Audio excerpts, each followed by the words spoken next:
शुभकामनाएं देना चाहते हैं। नवरात्रि शक्ति और शांति का पर्व है, लेकिन ये पर्व शुरू होते ही कश्मीर में हिंदुओं का खून भी बहने लगा है।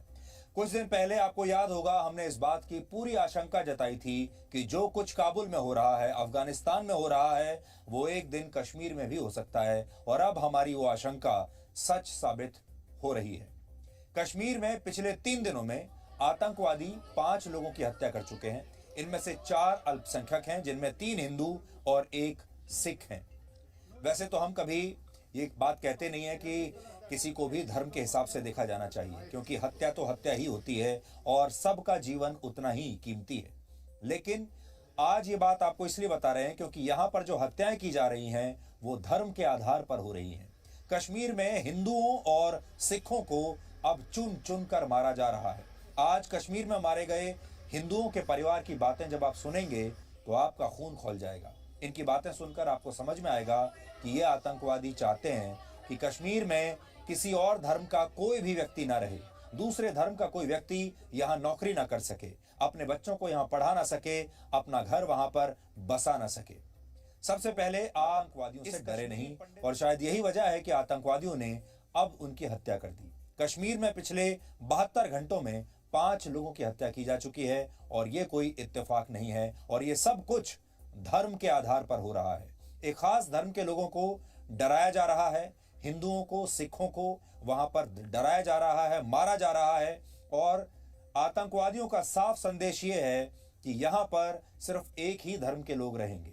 जब से वहां कश्मीरी पंडितों की संपत्तियों से कब्जा हटाने का अभियान शुरू हुआ है, तब से हिंदुओं को चुन चुन कर वहां पर मारा जा रहा है। उनसे कहा जा रहा है कि जो यहां रहने के लिए आएगा, नौकरी करने के लिए आएगा, स्कूल में अपने बच्चों को पढ़ाएगा, उसकी इसी तरह से हत्या कर दी जाएगी। और ये जो पूरा पैटर्न आप देखेंगे, ये अफगानिस्तान की तालिबान सरकार के जैसा है, जहां इस्लामिक कट्टरपंथ के नाम पर उन सभी लोगों की हत्याएं की जा रही हैं जो कट्टर जिहाद और शरिया को नहीं मानते। और अब अफगानिस्तान के बाद अगला नंबर कश्मीर का ही है।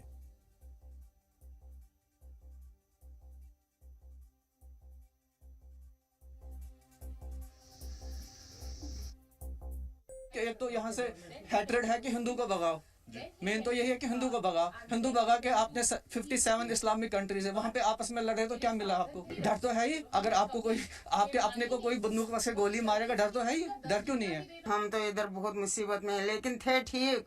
चलो बाहर भी सिक्योरिटी थी तो अंदर बाहर नहीं जाने देते थे, वो ठीक था।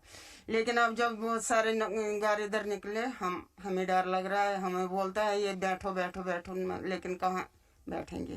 इधर खाना भी नहीं है, कुछ भी नहीं मिलते, पावर भी बंद हो जाएगा, पानी भी बंद हो जाएगा। उन्होंने खुदारा क्या किया? आज भी श्रीनगर के एक स्कूल में आतंकवादियों ने एक महिला टीचर और एक दूसरे टीचर की गोली मारकर हत्या कर दी।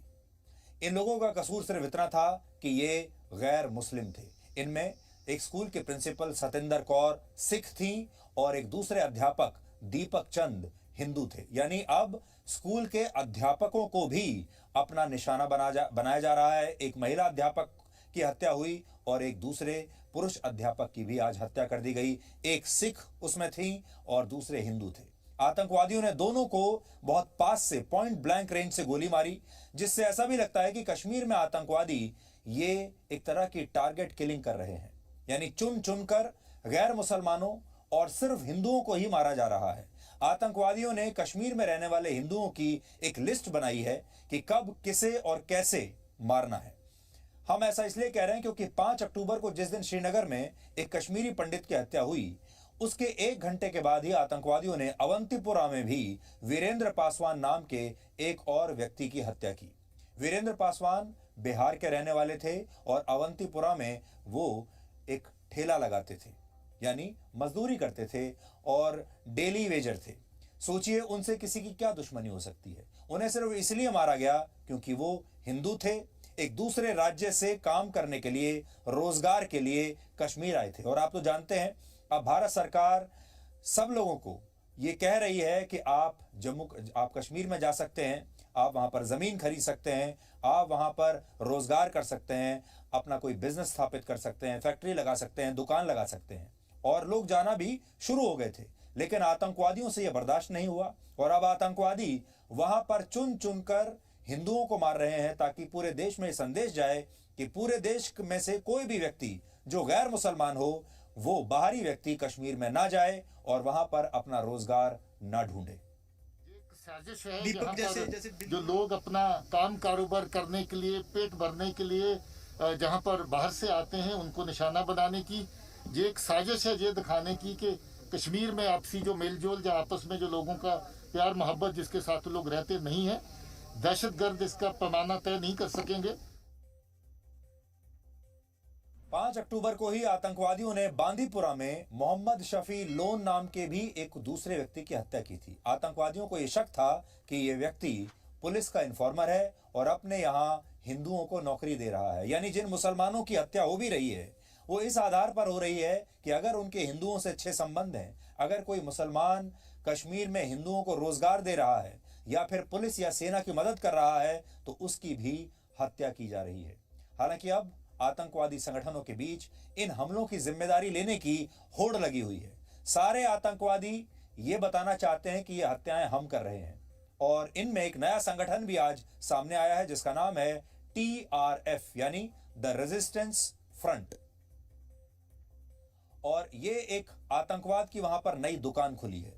केंद्रीय जांच एजेंसियों का मानना है कि यह संगठन असल में पाकिस्तान के आतंकवादी संगठन लश्कर तैयबा का एक फ्रंट है और इसका नाम सिर्फ इसलिए बदला गया है ताकि पाकिस्तान प्रायोजित आतंकवाद को कश्मीर के स्थानीय लोगों की तरफ से चलाया जाने वाला एक आंदोलन बताया जा सके। खैर ये इनकी पुरानी आदत है, वो अपने आतंकवादी संगठनों के नाम अक्सर बदलते रहते हैं लेकिन उनका मकसद एक होता है, पैसा कहाँ से आता है उसका सोर्स भी एक ही होता है और कहाँ ट्रेनिंग होती है उसका सोर्स भी एक होता है। इसलिए इससे कोई फर्क नहीं पड़ता कि ये आतंकवादी अपने आप को किस संगठन का सदस्य मानते हैं, ये इनका जो सोर्स है वो एक ही है और वो है पाकिस्तान। आतंकवादी कश्मीर को सामान्य नहीं होने देना चाहते, वहां ये वो नहीं चाहते कि वहां नॉर्मलसी आए और इसके लिए वो फिर से वैसे ही हालात पैदा करने की कोशिश कर रहे हैं जैसा आज से 31 साल पहले उन्होंने किया था। उस समय कश्मीरी पंडितों को उनके ही घरों से भगा दिया गया था। आप याद कीजिए 19 जनवरी 1990 की रात को कश्मीरी पंडितों के सामने 3 विकल्प रखे गए थे। पहला ये कि वो इस्लाम कबूल कर लें, अपना धर्म परिवर्तन कर लें, दूसरा ये कि वो तुरंत कश्मीर छोड़कर भाग जाएं और तीसरा ये कि दोनों विकल्प नहीं चुनने पर वो मरने के लिए तैयार रहें। इसके बाद रातों रात लाखों कश्मीरी पंडितों को कश्मीर छोड़कर भागना पड़ा था और एक बार फिर आतंकवादी कश्मीर में वैसी ही स्थिति पैदा करना चाहते हैं।